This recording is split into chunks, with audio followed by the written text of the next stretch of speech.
ఈరోజు డీజీపీ గారు ఒక స్పష్టంగా ఒక ధైర్యతలో భాగంగా ఏ విధంగా దాడులు జరుగుతూ ఉన్నాయి, దాదాపు 29 కేసులకు సంబంధించి కొన్నిట్లో ఏ విధంగా రాజకీయ పార్టీలకు సంబంధించిన వ్యక్తుల హస్తం ఉంది అన్నీ కూడా క్షుణ్ణంగా చెప్తే పాపం ఏదైతే గతంలో జరిగిన రథానికి సంబంధించిన ఇది కావచ్చు, ఇన్సిడెంట్ కావచ్చు, లేకపోతే రామతీర్థంలో రాముడి విగ్రహం ధ్వంసం కావచ్చు, వీటిలన్నిటి వెనకాల మా హస్తం ఉందేమో, తెలుగుదేశం పార్టీ హస్తం ఉందేమో అని ఎక్కడ బయటపడిపోతుందేమో అన్న ఒక భయం నిన్న తెలుగుదేశం పార్టీ నాయకుల ప్రతి ఒక్కరు దీంట్లో చూడటం జరిగింది. ఈరోజు ఒకటి అడుగుతా ఉన్నాం, ఎలా ఉందంటే వాళ్ళు విగ్రహాలు పగలగొట్టినా పర్వాలేదు కానీ నిజాలు మాత్రం బయటికి రాకూడదు అనే చందాలో ఈరోజు తెలుగుదేశం పార్టీ వాళ్ళు స్పష్టంగా నిన్న వాళ్ళ భయం అంతా బయటికి. ఈరోజు ఈ రాష్ట్ర ప్రజలందరూ కూడా ప్రతి ఒక్కటి కూడా గమనిస్తూ ఉన్నారు, ఎవరికి ఈ రాష్ట్రంలో మత సామరస్యాన్ని చెడగొట్టి లబ్ధి ఎవరికి చేకూరుతుంది, ఏ విధంగా ఈ రాష్ట్రంలో అధికారం కోల్పోయి ఏ విధంగా లబ్ధి చేకూర్చుకోవాల అన్న ఒక దురాలోచన ఏ పార్టీకి ఉంది, ఏ పార్టీకి వెనక నుండి ఇట్లాంటి కుట్రలు నడుపుతూ ముందొచ్చి గగ్గోలు పెట్టేది ఎవరు అన్నది ఈ పార్టీకే రాష్ట్రంలో అందరికీ కూడా అర్థమైపోయింది.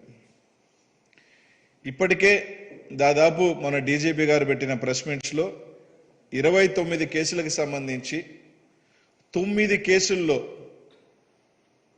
తెలుగుదేశం పార్టీకి సంబంధించి అలాగే బీజేపీకి సంబంధించి కొందరు హస్తం ఉంది అని చెప్పి తేటతెల్లమైంది.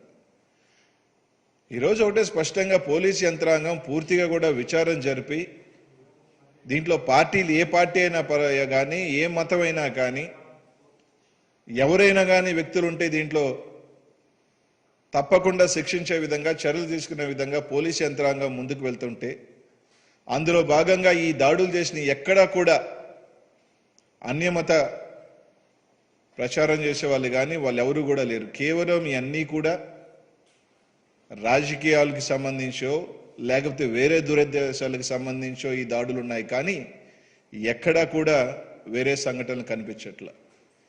ఈ రాష్ట్రంలో ఒక పక్క వైఎస్ జగన్మోహన్ రెడ్డి గారు ముఖ్యమంత్రి గారి పరిపాలనలో దాదాపు 80,000 కోట్ల రూపాయలు ఈరోజు సంక్షేమానికి పెడితే 4,50,00,000 మంది పైచీలిక ఈ సంక్షేమ పథకాలకు సంబంధించి లబ్ధి చేకూరితే దాంట్లో 70-80% మంది బీసీలు, ఎస్సీలు, ఎస్టీలు. దీంట్లో సింహభాగం హిందువులు కాదా అని అడుగుతా ఉన్నా. ఈ సంక్షేమ పథకాలు అందుతున్న వాళ్ళందరూ కూడా ఎక్కువ భాగం హిందువులు లేరా అని అడుగుతా ఉన్నాం. ఒక పక్క ఒక మంచి పరిపాలన అందిస్తూ ప్రతి ఒక్కరికి కూడా కులము, మతము, పార్టీలనే ప్రాంతం భేదాలు లేకుండా ఈరోజు చేస్తూ ఉంటే ఎక్కడ పార్టీ ఉనికి కోల్పోతుందో, ఎక్కడ మా పార్టీకి సంబంధించి ఏ విధంగా బయటపడాలో అంటే ఇట్లాంటి దుశ్చర్యలకు పాల్పడి ఏదో విధంగా పార్టీని బతికించుకోవాలా అని చెప్పి ఇట్లాంటి దుర్మార్గాలకు పాల్పడుతుంది ఎవరు అనేది రాష్ట్రంలో కూడా అర్థమవుతా ఉంది. ఈరోజు ఒకటే చెప్తా ఉన్నాం, గంగలో మునిగినా, గోదావరిలో మునిగినా, లేకపోతే తుంగభద్ర పుష్కరాల్లో మునిగినా, యాగాలు చేసినా, గోపూజ చేసినా, ఉగాది పంచాంగం విన్నా ఒక భక్తి శ్రద్ధలతో చేయాలి తప్ప 40 సంవత్సరాలుగా నేను హిందువులను చెప్పుకుంటూ ఎక్కడికైనా కూడా బూట్లు వేసుకొని పూజ చేసే వ్యక్తి, ఎక్కడైనా కూడా హారతలు కానీ దేవుళ్ళ దగ్గరికి వెళ్ళినా కానీ ఎక్కడైనా కూడా బూట్లు వేసుకునే వ్యక్తి ఎవరు అన్నది ఈ రాష్ట్ర ప్రజలందరికీ కూడా తెలుసు. అలాగే ఈరోజు కేవలం తన కులానికి సంబంధించి తప్ప ఈరోజు అమరావతిలో కూడా చూసినా కూడా అమరావతిలో ఎక్కడా కూడా అమరేశ్వరుడి బొమ్మ ఈ అమరావతిలో ఎక్కడా కనిపించదు, కేవలం బుద్ధుడి బొమ్మ తప్ప. ఈ రోజు ఎందుకు అటావుటినా బొట్టు పెట్టుకొని నేను హిందూ ఎత్తుకొని తిరుగుతున్నాడు అర్థం కావట్లేదు. కానీ ఏమి అమరావతిలో అమరేశ్వరుడి బొమ్మ ఎక్కడ ఎందుకు కనిపించలేదని అడుగుతా ఉన్నాం. ఈరోజు కేవలం నీ రాజకీయ లబ్ధుల కోసం ఈ రాష్ట్రంలో ఈ విధంగా ప్రజల మధ్య చిచ్చు పెట్టడం, కులాల మధ్య చిచ్చు పెట్టడం అది నీకు చెల్లుతుంది తప్ప ఎవరికి చెల్లదని చంద్రబాబు నాయుడు గారికి వాళ్ళ పార్టీ వాళ్ళకి. అలాగే నేను నాకు చెప్పడం కూడా జరిగింది, ఎందుకు అప్పటికప్పటికే పేరు పెట్టలేదు. ఈరోజు ఏదైనా ఒక ఇన్సిడెంట్ జరిగినప్పుడు ఖచ్చితంగా దాని విచారం జరుగుతుంది, దాని విధంగా ఏ విధంగా దీని వెనకాల జరుగుతుంది. అంతేగాని గతంలోలాగా ఒక ఇన్సిడెంట్ జరిగితే జగన్మోహన్ రెడ్డి గారి మీద దాడి జరిగితే గంట లోపల డీజీపీ గారు బయటకు వచ్చి ఇది వైఎస్ఆర్ కాంగ్రెస్ పార్టీ కార్యకర్త అని చెప్పేస్తాడు, దాని మీద విచారణ లేకుండా ఏమీ లేకుండా. ఆ విధంగా మేము ఈరోజు 29 కేసుల్లో కావాలనుకుంటే తెలుగుదేశం పార్టీ వాళ్ళు నేరుగా చేశారని పెట్టొచ్చుగా. కానీ ఎక్కడా లేదు. 29 కేసుల్లో దాదాపు 9 కేసుల్లో టీడీపీ వాళ్ళ హస్తం ఉందని చెప్పాం, కొన్నిట్లో బీజేపీ వాళ్ళది ఉందని చెప్పాం. ప్రతి దాని మీద దీని వెనకాల మోటివ్ ఎంతో తీసుకొస్తా ఉన్నాం. కానీ ఎక్కడైనా మేము పెట్టాలనుకుంటే ఏం దీని వెనక లోకేష్ ఉన్నాడని చెప్పి మేము కేసు కట్టలేమా? ఈరోజు పూర్తిగా పోలీసు యంత్రాంగం అంతా కూడా ఈ రాష్ట్రంలో ఒక నిజాయితీతో కూడి ఒక సెన్సిటివ్ ఇష్యూ ప్రతిదీ కూడా క్షుణ్ణంగా పరిశీలించి ఈరోజు చేస్తూ ఉంటే బురజల్లే కార్యక్రమం ఈ రాష్ట్రంలో ఈరోజు కొన్ని టీవీ ఛానల్ అడ్డు పెట్టుకుని కొన్ని టీవీ ఛానల్ ఉన్నాయి కాబట్టి నెల రోజుల నుంచి ఒకటే ప్రసారం చేస్తూ ఈ రాష్ట్రంలో ఏదో జరిగిపోతుందని చెప్పి ఈరోజు ఒక దొంగ ప్రయత్నాలు, ఈరోజు ఒక కమ్యూనల్ హార్మోనిని దెబ్బకొట్టే ప్రయత్నం ఈ రాష్ట్రంలో చేస్తుంది ఎవరు అనేది ఈ రాష్ట్ర ప్రజలందరికీ కూడా ఈరోజు ఈ రాష్ట్రంలో చెడగొడితే లబ్ధి ఎవరికి? జగన్మోహన్ రెడ్డి గారికి లబ్ధా, లేకపోతే ప్రతిపక్షంలో మీకున్న మీకు లబ్ధా? ఈ దురుద్దేశం మీకుందా మాకుందా? ఈ రాష్ట్రంలో ఒక సంక్షేమ రాష్ట్రంగా నిన్న ఒక సర్వే, ఒక టీవీ ఛానల్ సర్వే చేస్తే ఈ భారతదేశంలో 3వ అత్యుత్తమ ముఖ్యమంత్రిగా ప్రజా పాలన అందిస్తున్న ముఖ్యమంత్రిగా జగన్మోహన్ రెడ్డి గారు ఉంటే దాన్ని చెడగొట్టే ప్రయత్నం ఎవరు చేస్తున్నారు అనేది అందరికి కూడా తెలుసు. ఈరోజు కొన్ని ఉదాహరణలు కూడా మన డీజీపీ గారు కూడా చెప్పడం జరిగింది. దాన్ని కూడా ఏదైతే 9 కేసులకు సంబంధించి తెలుగుదేశం పార్టీ వాళ్ళు ఈరోజు ఒకటే అడుగుతున్నాం చంద్రబాబు నాయుడు గారిని కానీ తెలుగుదేశం పార్టీ నాయకులు కానీ, ఈరోజు హైదరాబాద్లో మీ పార్టీకి చెందిన అఖిల ప్రియ గారిది సంబంధించి కేసు నడుస్తూ ఉంది, అది స్పష్టంగా బయటకు వచ్చేసింది కాబట్టి గమ్ముగా ఉన్నారు. దానికి సంబంధించి ఒక స్పందన ఏమి ఇవ్వరు. కానీ 9 కేసులకు సంబంధించి మీ పార్టీ వాళ్ళు చిన్న చిన్న నాయకులు కాబట్టి ప్రజల్లోకి వెళ్ళదు. కాబట్టి ఈరోజు ఒకటే అడుగుతున్నా, ఈ 9 కేసులకు సంబంధించి మీ కార్యకర్తలు కాదా? కాదు, మా నాయకులు కాదు, మా కార్యకర్తలు కాదు, వీళ్ళు మా పార్టీకి సంబంధం లేదు, మా వాళ్ళు కాదు అని గుండె మీద చేసుకొని నిజంగా బయటకు వచ్చి చెప్పగలుగుతారని అడుగుతా ఉన్నా. ఏదైతే కర్నూలులో డిసెంబర్ 20న ఏదైతే మధ్యమ దేవాలయంలో జరిగిన గుప్త నిధులు, ఈ గుప్త నిధుల కేసులో 8 మంది పట్టుబడితే దాంట్లో 4 తెలుగుదేశం పార్టీకి చెందిన కీలక నేతలు, దాంట్లో మాజీ సర్పంచ్లు ఉన్నారు, తెలుగుదేశం పార్టీ ఎంపీటీసీగా పోటీ చేసిన వాళ్ళు ఉన్నారు, తెలుగుదేశం పార్టీ ఏదైతే కేఈ శ్యాంబాబు గారి ప్రధాన అనుచరులు కూడా ఉన్నారు. ఈరోజు వీళ్ళు మా తెలుగుదేశం పార్టీ వాళ్ళు కాదు అని చెప్పగలుగుతారని అడుగుతా ఉన్నా. అలాగే కడప జిల్లా బద్వేలుకు సంబంధించి హనుమంతుడి విగ్రహానికి చెప్పుల దండలో కేవలం ఆస్తి తగాదాకు సంబంధించి దాని రూటు మార్చాలా, దాన్ని ఏదో తప్పిదోవ పట్టించాలని చెప్పి దాన్ని ప్రచారం చేసింది తెలుగుదేశం పార్టీకి చెందిన బొజ్జన సుబ్బారెడ్డి కాదా? దీన్ని ఎవరు చేయించారో కూడా త్వరలోనే బయటకు వస్తాయి.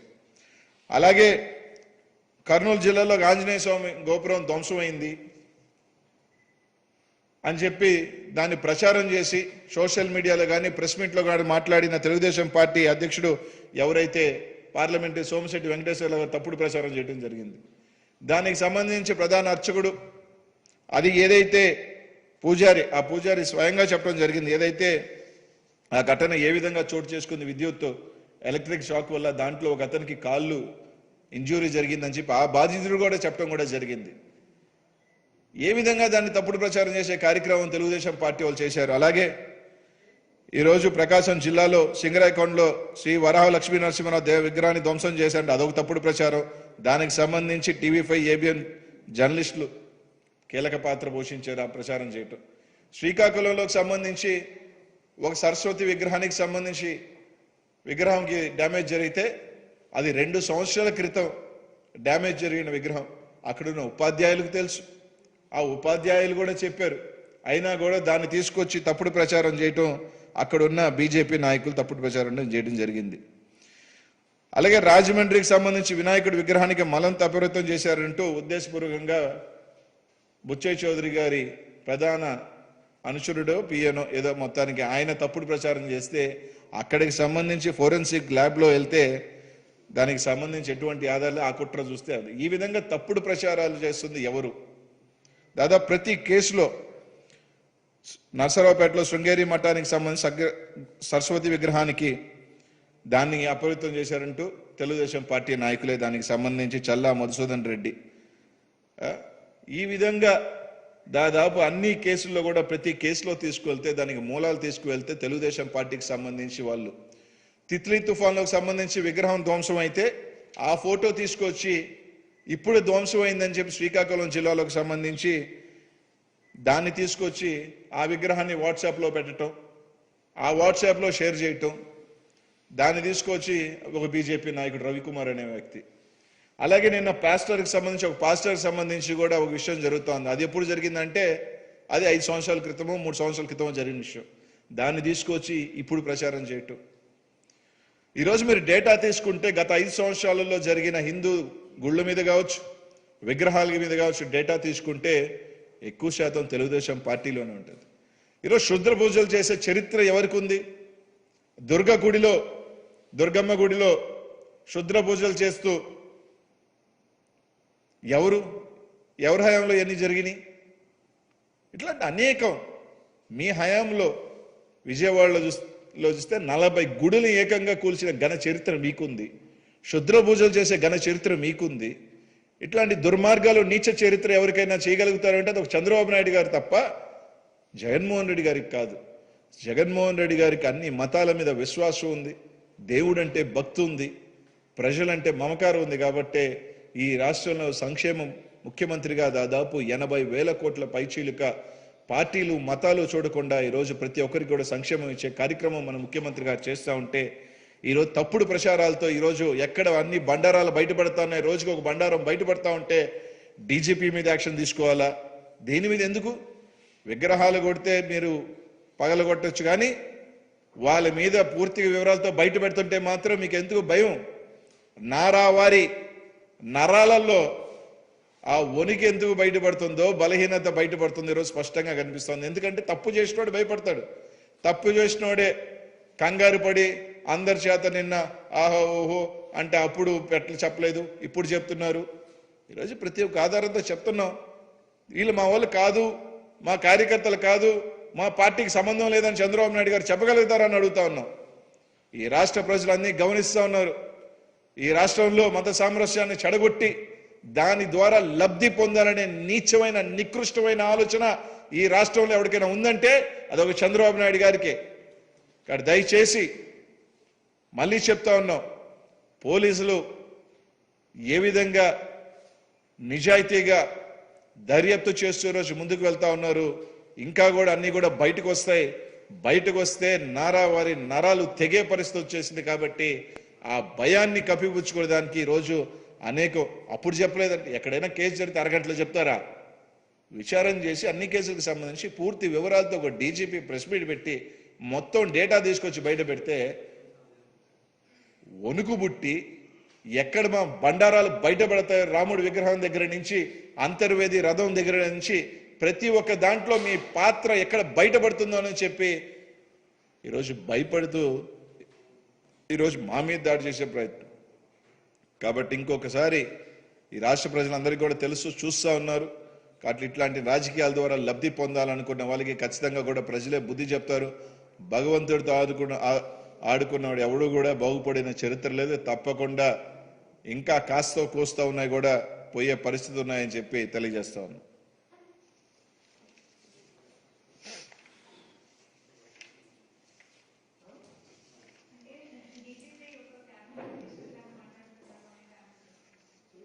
క్యాబినెట్ ఎందుకు ఈరోజు ఒక సెన్సిటివ్ ఇష్యూ మీద ఈ రాష్ట్రంలో ఒక అపోహలతో ఇష్టం వచ్చినట్టు, అంటే ఇట్స్ బీన్ ఎలాగైపోయిందంటే ఎప్పుడో విగ్రహాన్ని డ్యామేజ్ దాన్ని తీసుకొని వచ్చి వాట్సాప్లో పెట్టి ఒక అభూత కల్పనలాగా ఈ రాష్ట్రంలో జరిగిపోతుంది, హిందువుల మీద ఇది జరిగిపోతుంది అని చెప్పి ఒక దీన్ని తీసుకొచ్చే ఒక ప్రక్రియ ఈ రాష్ట్రంలో ఏ విధంగా జరుగుతుందో మీ అందరికీ కూడా తెలుసు. ఇట్లాంటికి సంబంధించి దాదాపు ఒక డీజీపీ స్థాయిలో ఉన్న వ్యక్తి ఒక సెన్సిటివ్ ఇష్యూకి సంబంధించిన విషయం మీద ఆయన ఒక క్లారిటీగా ప్రతి ఒక్క అంశానికి సంబంధించి ఏ విధంగా జరిగినాయి అని చెప్తే, ఒక అధికారి, ఒక డీజీపీ స్థాయి అధికారి ప్రతి ఇష్యూ ఆఖరికి 25 కేసులకు సంబంధించి 9 కేసులు ఇప్పటికే 15 మందిని పట్టుకోవటం జరిగింది, అరెస్ట్ చేయడం కూడా జరిగింది. 15 మందిని, ఇంకా కొంతమందిని అరెస్ట్ చేసే కార్యక్రమం జరుగుతుంటే దాన్ని ఈరోజు వాళ్ళు ఈ విధంగా మాట్లాడుతున్నట్టు, వాళ్ళంటే ఏంటంటే వాళ్ళు మేము పగలగొట్టిస్తాం, మా వాళ్ళ చేత తప్పుడు ప్రచారాలు చేయిస్తాం, మా వాళ్ళ చేత ఎప్పుడో జరిగినాయి అని కూడా ఇప్పుడే జరిగినట్టుగా చూపిస్తాం, కానీ మమ్మల్ని ఏమీ చేయకూడదు, పోలీస్ యంత్రాంగం స్పందించకూడదు అంటే ఎక్కడ? అసలు అన్నిటికైనా దుర్మార్గమైంది ఇది. ఒక కమ్యూనల్ హార్మోనీని డిస్టర్బ్ చేసే పరిస్థితి, ఒక కమ్యూనల్ ఇది తీసుకురావాలా, ఒక కమ్యూనల్ ఇంబ్యాలెన్స్ తీసుకురావాలని ఆలోచన చేయటం అనేది నాకు తెలిసి అన్నిటికన్నా పెద్ద ద్రోహం, అన్నిటికన్నా పెద్ద క్రైమ్. అట్లాంటి కార్యక్రమాలకి దుశ్చర్యలకు పాల్పడుతున్న ఇట్లాంటి వ్యక్తుల్ని కనీసం ఈ రోజుకైనా సరే తెలుగుదేశం పార్టీకి సంబంధించిన కార్యక్రమాలు వాళ్ళు పాల్పడుతున్న వాళ్ళని సస్పెండ్ చేశారా? కనీసం ఈ రోజుకైనా పార్టీ నుంచి తొలగించారా? లేదు, మా వాళ్ళు కాదు అని చెప్పగలిగే ధైర్యం మీకుందా అని అడుగుతా అన్నా. లేదు, ఎందుకంటే చెప్తే వాళ్ళు బయటకు వచ్చి లేదు లేదు ఎవడెవడు నాయకుల పేర్లు చెప్తారో అన్న భయం, ఎవడెవడు దీన్ని అనుకున్నారని చూస్తారని భయం. కాబట్టి డీజీపీ గారు స్పష్టంగా పూర్తి విచారంతో ఒక సెన్సిటివ్ ఇష్యూని ఒక డీజీపీ స్థాయి అధికారి బయటకు వచ్చి అన్ని రకాలుగా చెప్తే ఈరోజు నరాలు తెగిపోయే వారి నరాలలో బలహీనత, నరాల వీక్నెస్, వయసు పడిపోతుంది కదా, నరాలు తెగే పరిస్తున్నాయి. కాబట్టి ఆ భయంతో ఈరోజు గుంపులు గుంపులుగా బయటకు రావడం జరిగింది. అంతే.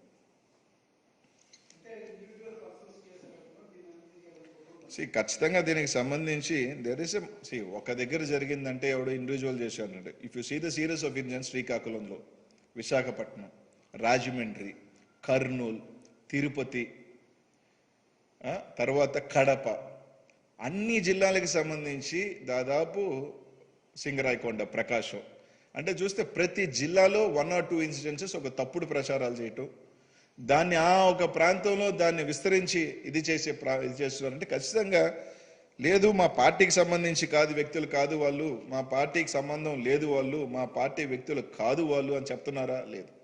ఖచ్చితంగా ఏదో ఒక ఇంబ్యాలెన్స్ క్రియేట్ చేయాలి. ఈరోజు మీరు అందరూ కూడా చూశారు, ఈరోజు 10 నెలల నుంచి చంద్రబాబు నాయుడు గారు బయటికి రాని వ్యక్తి కరోనా గారికి ఆఖరికి 13 మంది చనిపోయారు. ఎక్కడ?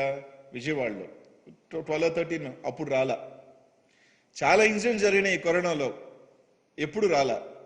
కానీ రాముడి విగ్రహానికి సంబంధించి జరిగినప్పుడు మాత్రం హుటాహుటిన పరిగెత్తుకెళ్ళి దాన్ని ఒక పెద్ద ఇష్యూ చేసి బ్లోఅవుట్ చేయాలనుకున్నాడు. అంటే దీని వెనకే వాళ్ళు ఉండకపోతే వెళ్ళాడు. ఎందుకంటే హుటాహుటిని మీరు గమనించండి, లాస్ట్ 10 months ఎప్పుడూ లేడు చంద్రబాబు నాయుడు గారు. ఎక్కడ కూడా ఏ పరామర్శకు కానీ, ఏ ఒక ఇన్సిడెంట్ కానీ, ఆఖరికి ఫ్లడ్స్ వచ్చినప్పుడు కానీ ఎక్కడ కూడా ఆయన కనిపించలే ఈ రాష్ట్రంలో. కానీ దీనికి సంబంధించి మాత్రము వెంటనే పరిగెత్తుకుంటూ వెళ్ళాడు. ఎందుకు? He knows the incident.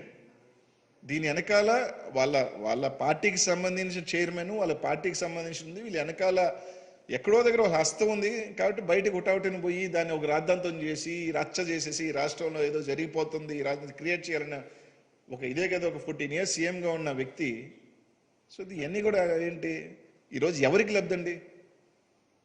దీనివల్ల ఎవరికి లబ్ధి? జగన్మోహన్ రెడ్డి గారికి లబ్ధా? దీనివల్ల జగన్మోహన్ రెడ్డి గారికి లబ్ధా? చంద్రబాబు నాయుడు గారికి లబ్ధా? ఇట్లాంటి ఏదో కార్యక్రమాలు చేసే దానివల్ల ఏమీ చేయలేకపోయాడు. ఎన్నో ప్రయత్నాలు చేశాడు. ఈ రాష్ట్రంలో సంక్షేమ పాలనతో ఈ రాష్ట్రంలో జగన్మోహన్ రెడ్డి గారు బీసీ గుండెల్లో, ఎస్సీ గుండెల్లో, ఎస్టీ గుండెల్లో, మైనార్టీల గుండెల్లో ఈ రోజు చిరస్థాయిగా నిలిచిపోతా ఉన్నాడు. పసిబిడ్డల దగ్గర నుంచి ముసలి వాళ్ళ దాకా ప్రతి ఒక్కరు కూడా జగన్నామ స్మరణం చేస్తూ ఉన్నారు. ఎందుకంటే అట్లాంటి సంక్షేమం తీసుకువస్తా ఉన్నాడు. ప్రతిదీ కూడా పల్లెటూరుల దాకా తీసుకువెళ్తా ఉన్నాడు. కాబట్టి ఏ విధంగా కూడా చెడగొట్టలేము జగన్మోహన్ రెడ్డి గారిని, వాళ్ళ గుండెల్లోంచి తీలేం. కాబట్టి ఇట్లాంటి దరిద్రమైన నీచమైన ఆలోచనలు చేసి ఈ ప్రభుత్వానికి చెడ్డ పేరు చేసుకొస్తే లబ్ధి ఎవరికి? తెలుగుదేశం పార్టీకి. కాబట్టి ఇవన్నీ జరుగుతూ ఉన్నాయి. క్షుద్ర పూజలు చేసింది ఎవరు అందరికీ తెలుసు. గుళ్ళు కొట్టేసింది ఎవరికి తెలుసు, బూట్లు వేసుకొని పూజలు చేసే వ్యక్తి ఎవరో తెలుసు, కనీసం అమరావతిలో అమరేశ్వరుడి బొమ్మ లేకుండా చేసింది ఎవరో తెలుసు. ఆయనకి ఆయన సొంత వర్గం తప్ప ఈ రాష్ట్రంలో ఎవరి మీద ప్రేమ ఉండదు, భక్తి ఉండదు.